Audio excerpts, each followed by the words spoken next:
It is time for another episode of Grocery Guys, and I have a very special guest. He is the godfather of grocery, I like to call him, Ron Margulis, and we're going to play a little sound effect here to see if it works. There we go. So, Ron, thanks for joining us for this episode. Well, Bob, great to be here, and I've got big shoes to fill with Tim being away. So, I call you the godfather of grocery, which, by the way, I do want to say I am going to be one of the few U.S. males, red-blooded, that does not like the Godfather movies. I never got finished with the first Godfather movie. I thought it was so dry and boring, and I'm probably going to be shot for this. But let's talk about your upbringing because it happened in a grocery store. It did. It did. I'm happy to say that my father and grandfather were both members of Wakefern Food Corp, so one of the largest co-ops in the country. I did spend quite a lot of time in my dad's store in Rockaway, New Jersey, and a couple of the others when I was growing up. I went through a butcher's apprenticeship, and I'm happy to say I have all my fingers and toes from that experience. And yeah, since then, you mentioned Godfather, and I think it was Godfather 2 or 3. There's a scene with Al Pacino, and he says, I try to get out, but they pull me back in. And it's always like that with the grocery industry. You know, you try to get out and it pulls you right back in. So, and I think I warned you, Bill, because I knew you when you were covering the railroad industry, that that would happen. And once you're in, you're not going to get out. See, you know the Godfather. I need to. I don't know these quirks and sayings and lines. Maybe I need to try and get through the original Godfather though. But I want to get to the meat of the matter, the meat counter here. We're going to talk about the store of the future. We should have some dramatic, like store of the future kind of thing going on. Like Lost in Space kind of stuff. But I'd like to talk about some of the stuff you're seeing on the floor now that you see are going to be continued to be used in the future, and then maybe later we'll get into those that aren't really on the store now, but you're going to see in the future. So let's start what's out there currently. Sure. And I will preface this by saying I do get out to a lot of stores. My wife is disenchanted with my penchant for going to visit stores when we're on vacation. But like I said, I've been in the industry most of my life, and it's just the bane of that existence. So for good and bad, there's a lot of stuff out there that people are sort of throwing at the wall and seeing what sticks. Digital is very big and getting bigger. I was at this time last year, Amazon Fresh opened up a store in Eatontown, New Jersey, and me and a friend of mine went to see it a couple days after it opened, and I was not impressed, I guess I'll say. They tried a lot of interesting things, including the carts, their Smart carts. Yeah. yeah. Nobody was really interested in them, and I can understand why. It was a chore to figure out how to use it, right? And sort of the payback wasn't immediate. So it sort of happened on the tail end. The other thing that was an issue there was they had the Alexa things set up in the aisle, and it wasn't working. So they had probably Oh boy. a half a dozen stations throughout where you're supposed to be able to ask, where's this product or how much does this cost or what's on promotion. And none of that system was working at the time. And I asked, well, can you do that through the cart? No, that's a separate system, which to me is a sort of a foul, right? It just doesn't. If you're going to have a system like that, a platform like that in a store, it should all be connected. The worst part was really not a technology issue. It was the fact that there were still some holes in the shelves. And so you figure you open up a new store, and I remember my dad opening new stores, and if there was one, space in a shelf that was empty, that would not have lasted. You'd either cover it up with some other product or do something. And I get it. That's given the technology that they're trying to introduce for inventory control, that might not be allowed, but it looks awful for a new store to have holes in the shelves, right? That was not as good as I was hoping. Some of the other stores I've been into recently are much better at sort of digitizing themselves. And I've got this theory about why stores are doing it, and I think it's appropriate. I have a 29-year-old daughter, and she's basically internet native, right? The internet started about the same time she was born, so she's lived most of her life with that. And the iPhone came out when she was 12, so she's been shopping that way for most of her, certainly all of her adult life, and even most of her teen life. So how do you get that person into the store and engaged with the technology, with the product, with the people? You have to emulate the situation they have or the experience they have with the phone in the store. So that's everything from having those ratings that you have on Amazon in the store, some kind of digital representation of that, and people are moving not so much in grocery, but certainly in other retail channels like apparel. You're seeing, if you go to Foot Locker, you're seeing ratings on different shoes, even in Dick's Sporting Goods. You're seeing that kind of thing. The other thing is recommendations, right? The ability to walk by because there's a beacon and have something, look at your phone and buy this because you're buying this. So all those things that you get used to, and even me as an older person, I've gotten used to shopping on the phone or online. All those kinds of benefits that you see, those features, people are trying to bring them into stores, and I think that's a good thing. And it'll progress quite a bit, I think, over the next several years. So you bring up the smart cart, and that's interesting. Because I also, I sat in a session done by Nielsen IQ, and they were saying, Gen Z shoppers, what are they using in terms of tools? And they said the phone. So here we are putting all this technology in smart carts when really it looks like it just needs to be put in the phone. Yes, yeah, yeah. I've had that issue with that technology. Even if it's good for now, it'll certainly be leapfrogged at some point because you just don't need the two things. Maybe you'll have a cradle, maybe you'll have some kind of, Bluetooth that'll connect your phone to the cart, something else. But why should you make that huge investment as Right. a retailer in this kind of technology when people are carrying most of the power around in their pocketbook? And let's talk about real time stocking, so to speak. Stocking the product in real time. If product is getting low, you'll get a notice and it's like stock now and stock this product, and you'll go out and you can be on top of that stuff. Also, maybe throw in a little bit of robotics there as well. How valuable do you see, when it comes to stocking product and making sure product is out there and keeping a real time connection to there? How valuable is that technology? So there's a bunch of different automation that's out there, and I think some of it is going to come sooner, and some may come later. A friend of mine and I, probably about 20 years ago, were down in New Orleans, and we didn't want to go to to Bourbon Street with a bunch of the other friends that we were with. So we sat down in the bar at the hotel we were staying at, and I had a yellow pad, and we did this game basically, where we are now or then, 2005 or something like that, and where we would be when Star Trek was actually a thing, right? So you'd be able to speak into that little box, and automatically whatever you needed was in that right next to it. Whether you needed a meal or a bicycle seat or whatever, through teletransportation or whatever other kind of technology. So we tried to take the steps that would get us from one to the other, and the early steps were pretty easy. And actually, the Amazon-like delivery of food was one of those iterations. But and that last big leap of teletransportation, I think that's still quite a far away. But right now, we're seeing some of the stuff that's going on to really encourage the optimization of that process, because you don't want too much stuff in the store. You don't want to be holding on to inventory. That's a capital cost or a carrying cost. You want to make sure that you have just the right products for the amount of demand that's going to be out there.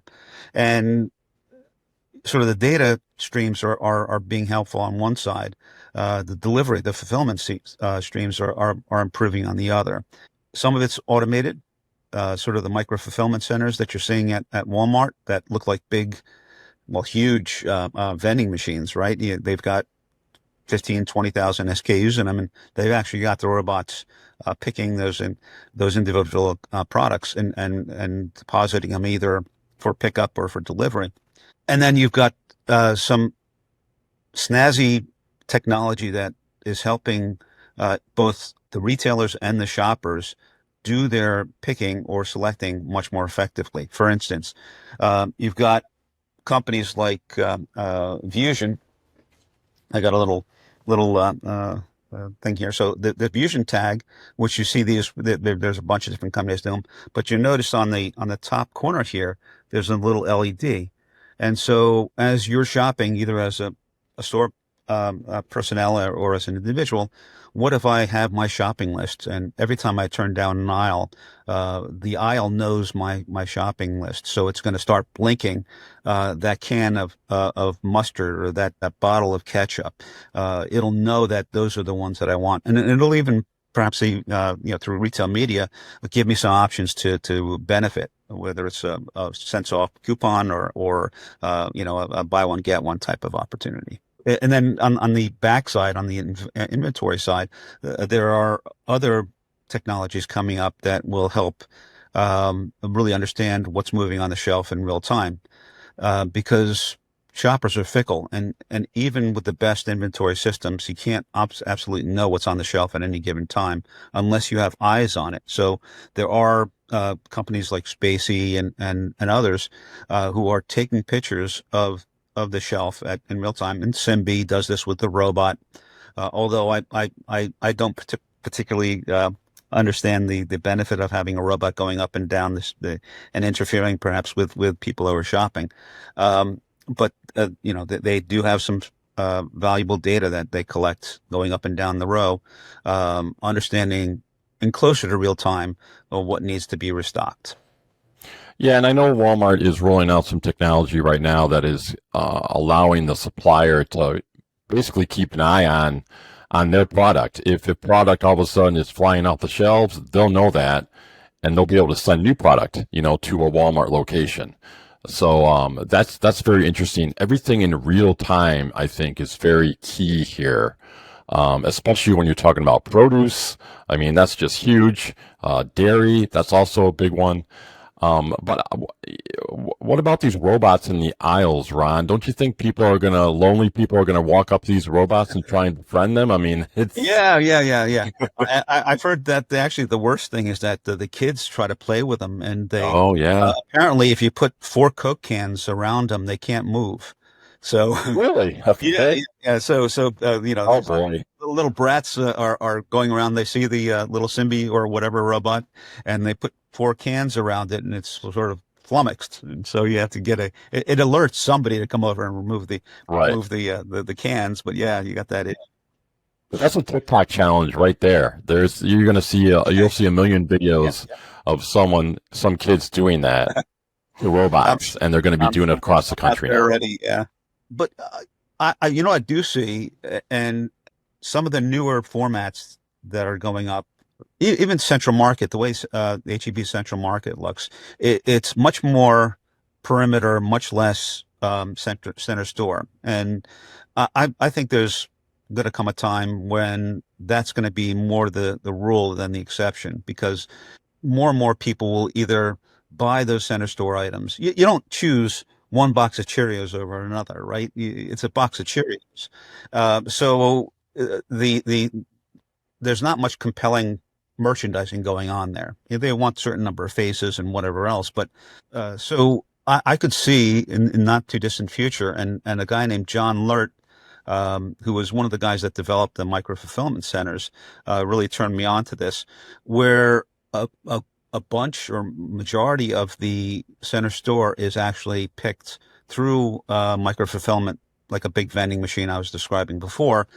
And the fun stuff for the shopper, which is the perimeter shop, that's still available to them. So I get to the store, I either have already entered my order for that center store stuff.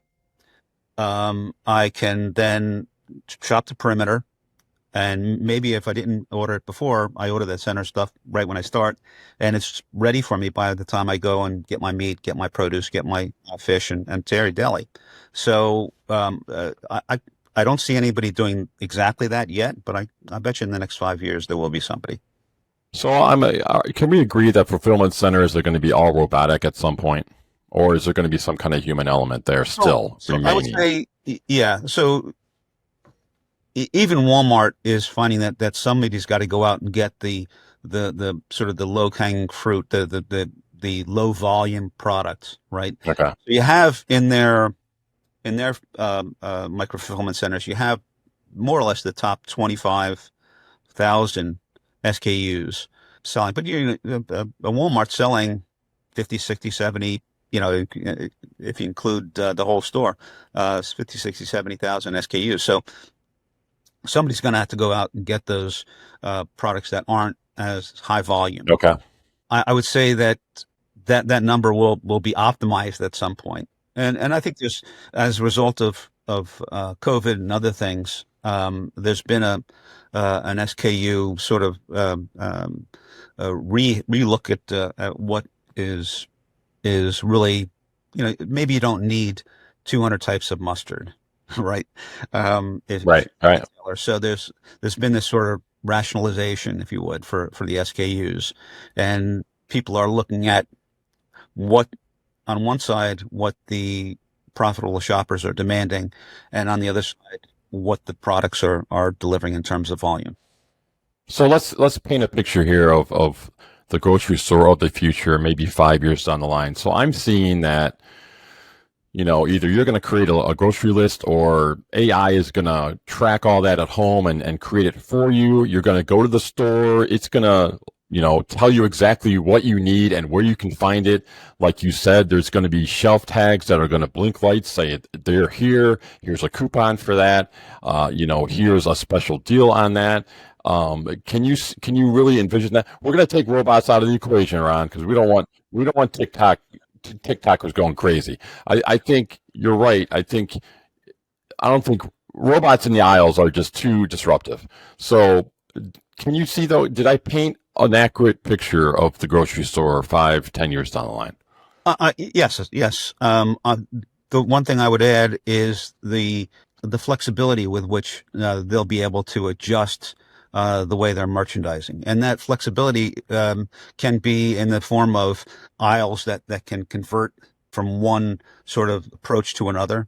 If you can imagine, or if I can help you visualize, one day you walk in and you see that the produce is they've got straight aisles. Maybe there's a couple of bins in the middle, and then the next time you're there, it's reconfigured a little bit to highlight the bananas or highlight the pineapples, whatever is in season. And then certainly in the center store, I think that's going to be important for you to have some kind of freshness each time you go to the store. You don't want to have people get used to where products are and then shift them on them, but you do want to be able to highlight products in the store, and that's what retail media is all about, right? To make sure that they have that experience that they're getting on the phone. So the store of the future, and people have been talking about it for a long time. The term unified commerce is now being used pretty broadly to express that buy anything anywhere, get it delivered wherever you want type of approach, and people are expecting that kind of thing. So your ability as a retailer to deliver products that your customers want to get where they want to get it and when they want to get it is going to be sort of the baseline, and your ability to make that engaging or fun, at least not boring, is going to be what separates you from your competitors. So here's my paper or plastic moment here. With all this investment in technology, do you see stores cranking up their investment in tech support through in-house, or do you see them using more third-party tech support? Because if these systems go down, you're in a lot of trouble. Yes, yeah, and it's not too different from sort of the resiliency plans that they have for the cold storage areas. So those are all maintained by third parties, and I can't imagine they'd be any different for, a robot in an aisle or a micro fulfillment center or any of the things we've been talking about. Um, the ability for anybody but, a Target, Walmart, Costco to have those kinds of crews available to maintain and then potentially repair those kinds of systems is probably out of their league. Yeah. Even at 500 stores, I doubt you could efficiently keep those people engaged with all the challenges that they're having. It's just an interesting conundrum because if you're an independent supermarket owner and you are out in front of this and you are investing in this technology, if your system goes down, you got to call a third party, you got to get them out there or get them on the system. That could be a lot of shoppers saying, I'm not going to shop here for today. I'm just going to go somewhere else like a Walmart, or I'm going to come back another day. Yeah, no, and the key is you got to build up a bank of loyalty, right? You for before all that happens. And I've been out to, for instance, Dorothy Lane Market in Dayton, and you see the Main family, and they're out in the stores all the time. This is the big thing that separates the independents from the bigger corporate owned stores, is that I'm sure the president of Kroger gets out to the stores once in a while, but he can't get out to 2,000 stores or whatever they have in their corral there. Even the regional guys can't get out that often. So the fact that every time you engage as a store owner, an independent store owner, with that customer, that's building up a little bit in the bank, so that when that issue does come up, they draw. Yes, it impacts that bank. It draws it down a little bit, but not to the point where they're going to go someplace else, because they still have that good feeling about all those other experiences that they had at your store. Well, Ron, you're an official member of Grocery Guys right now. It's what I've aspired to since you guys started. I figure I should send you a card or a little badge or something. Nice. Yeah, a badge would be nice. I just know that you're no longer a Grocery Guy virgin. Okay, well that's also good to hear. No, I appreciate it, Bill. This was a lot of fun. Well, Ron, thank you very much for all your insight. Always compelling stuff as usual. For Ron Margulis, I'm Bill Wilson. Thanks for tuning in, and hopefully a robot down the line can make your life a little bit easier. Exactly. Have a great day.